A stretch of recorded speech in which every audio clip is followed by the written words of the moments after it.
The city of Portland was established in the early 1840s by William Overton, who bought the land, and Asa Lovejoy, who did all the bureaucracy stuff. They split the land 50-50, and Overton won the coin toss to name the city, so he named it Portland. In the mid-1850s, water pollution became a problem, so Stephen Coffin, Phineas Carruthers, and Jacob Klein got together and said, "Bro, wouldn't it be cool if we made Portland Waterworks?" They built Portland's first water system, taking water from a creek and a gulch through pipes made from trees, with holes drilled through them. Robert Pentland was like, let me buy this from you, so I can make cash. And he installed a steam pump. Robert Pentland had the mill money, but then a huge flood came, and he was like, I've lost everything! In 1862, H.C. Leonard and John Green, not to be confused with the young adult novelist, bought it and made the Portland Water Company. They replaced the wood pipe and cast iron pipe and put in another pump. Water supply was running low, so they built big, sexy Worthington pumps, as well as reservoirs. There were still a lot of complaints about water quality, but Leonard and Green were like, Is this some sort of peasant joke that I'm too rich to understand? Philip Wasserman asked the Fire and Water Committee if he could buy the waterworks from Leonard and Green, and they said, Yes.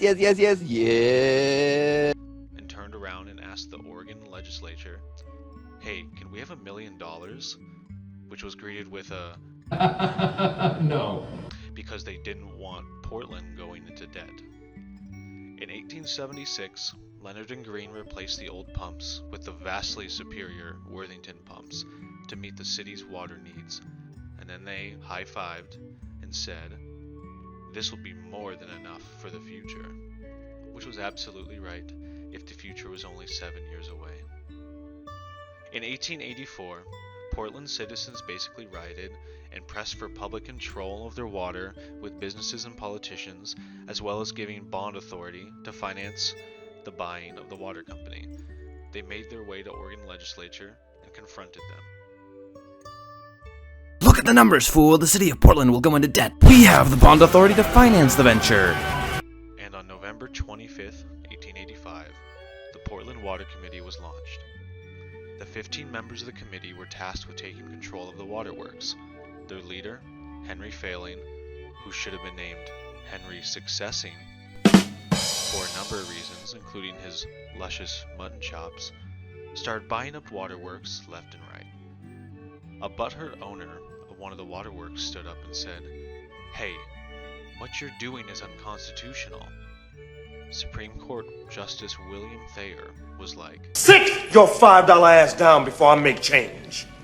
Leonard and Green haggled desperately, but had to sell for only $450,000. Oh, boo-hoo! Let me play a sad song for you on the world's smallest violin. Charles Talbot and A.G. Cunningham bought the land before the Water Committee could, though, and they said, "Look, we'll sell it to you for $130,000. The Water Committee was like, "Bro, come on." After an intense legal battle, Cunningham was like, "Oh shit, I don't have as many rights as I thought I did. Can you give me $47,000, please?" And then the Water Committee said, "Here's $21,181.89. And not so Cunningham took the money and left. Enter Colonel Isaac W. Smith, chief engineer, as well as veteran of the Civil War, on the Confederate side. Zoinks! He was as amazing at his job as he was at picking the wrong side of the war. Isaac Smith checked out Bull Run for the Water Committee and found a good spot to build a conduit.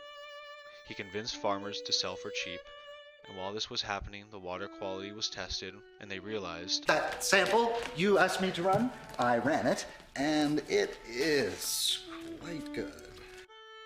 Water Committee tried to pass tax-free bonds to fund their projects, but Governor Sylvester Pennoyer vetoed You're a terminated fucker.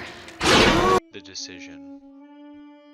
They made another request, and Pennoyer screeched because he wanted the money.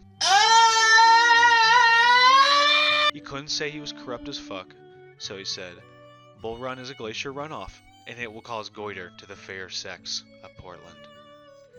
So Frank Dodge took photos that proved that Bull Run was not a glacier runoff.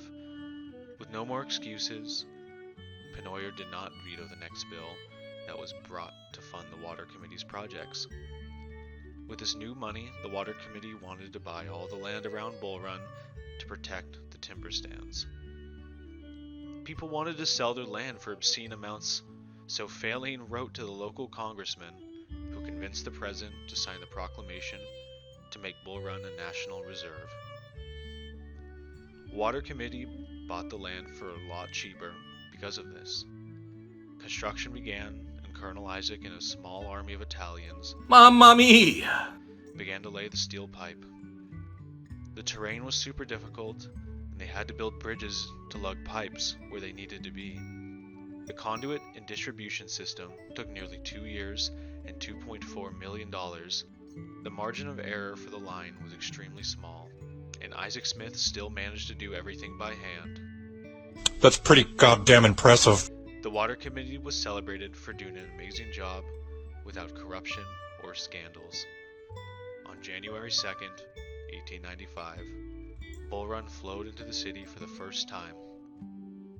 Governor Petty Pennoyer, the biggest obstructor of the pipeline, got the ceremonial first sip, and after draining the glass, he immediately stated, "It lacks body."